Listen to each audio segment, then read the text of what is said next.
Hey guys, Kane here, and in this video we're gonna go over a couple of fights that I had in the Mines of Mayhem. The same kind of a video which I have done inspecting Ghost Rider, so in this video we're gonna inspect both my own formation and the formation from Ruthless Angel. So this person is, I do believe, about 8.3 million core power, and I'm about 9.1 million core power, and he has won a fight against me. And there are a couple of things which we have to touch on. So first things first, his pet is just slightly weaker than mine. He's using a different dragon than mine, but I do believe he's using it just to buff his Valerie and also his units in the version of frontline, and the mages are a higher tier than what I have. So one of his frontline squads is tier 18, and also he has 5 lich mages which are tier 17.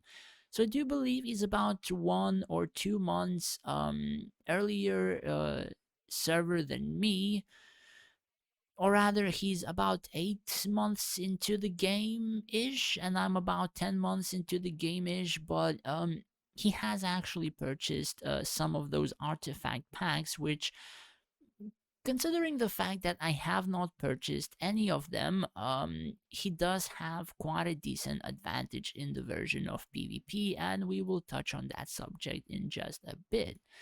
So pretty much this is his formation, and he's placing some of these heroes in the very front line. So the thing about it is that quite a few of his artifacts are actually 4-star. I think I've counted like 2, 3, or 4 of them at 4-star.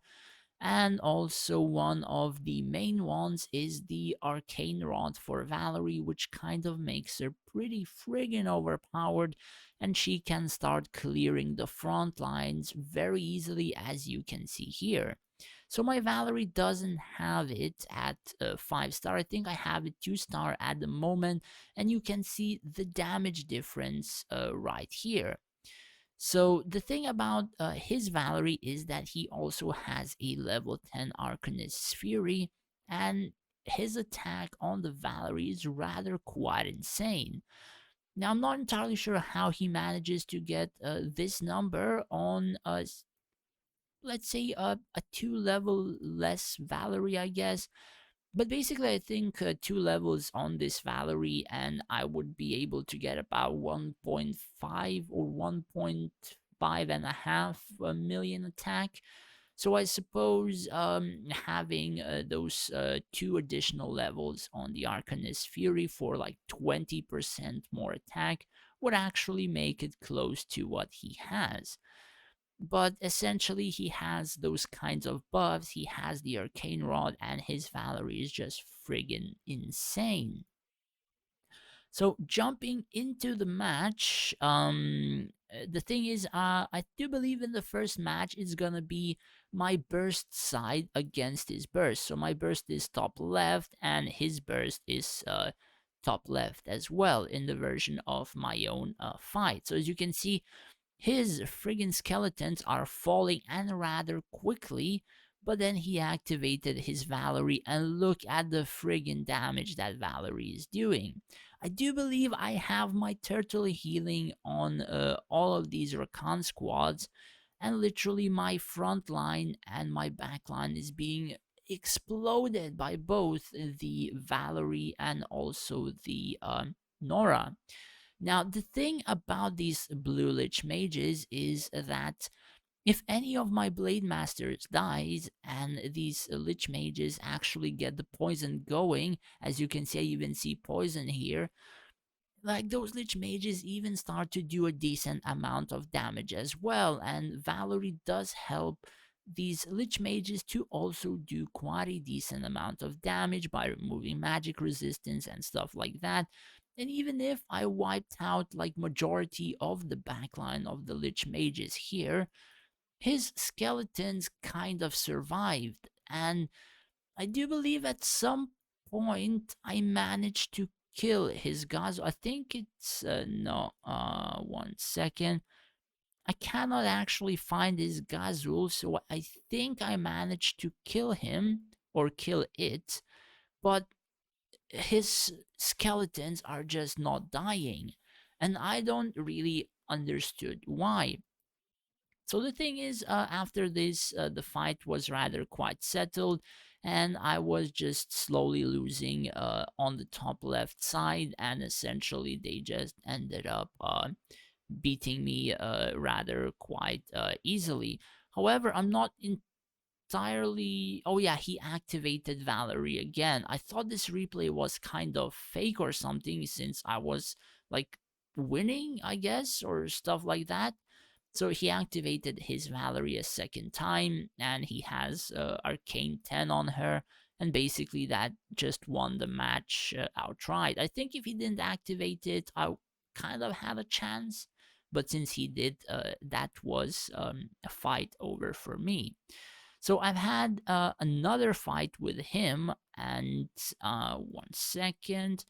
And this one I actually won. So he was the one who attacked me in this one as well. I do believe he had literally all of the heroes as well. So let's just check quickly. So yeah, he had all of the heroes since whenever I scroll down, he was missing one of these here. So yeah, he did have all of his heroes, I do think, and he kind of lost, and there is also a good reason why he lost. So let's get into the damage. His Valerie and Avril still popping off insanely.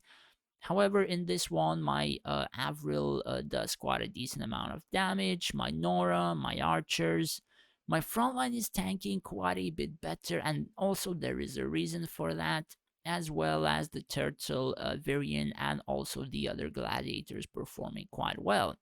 So I've changed my formation for this one a little bit, and I literally put most of my gladiators and healing on the top left side. So as you can see, Bearog, Kitano, Varian here, fully covering the top left Blade Masters, and literally all the burst side on the right side where he doesn't have that much burst damage. So in this one, I actually managed to get my Rakan archers popping off on his Valerie. Those three gladiators are healing the front line for quite a lot, as well as I do believe I have Avril here, which is also killing, or rather killed the Nora and the Floras, kind of reducing quite a bit of damage from the Valerie, as well as reducing some, let's say, defensive capabilities on his field, as well as I managed to kill Talk as well with the Avril. I do believe I killed Avalon as well. And his Avalon actually has the Lich Key, so removing that buff from the Lich Mages is actually quite huge. So these Rakan archers managed to kill Gazel right here, managed to kill a couple of other heroes, and just by having most of the DPS heroes on this side, it actually kind of is winning me the match, since he's not able to break through the stall side of the three healing gladiators with his own Valerie. So as you can see, he just activated his Valerie once more, and both of these Blade Master squads are literally just full HP.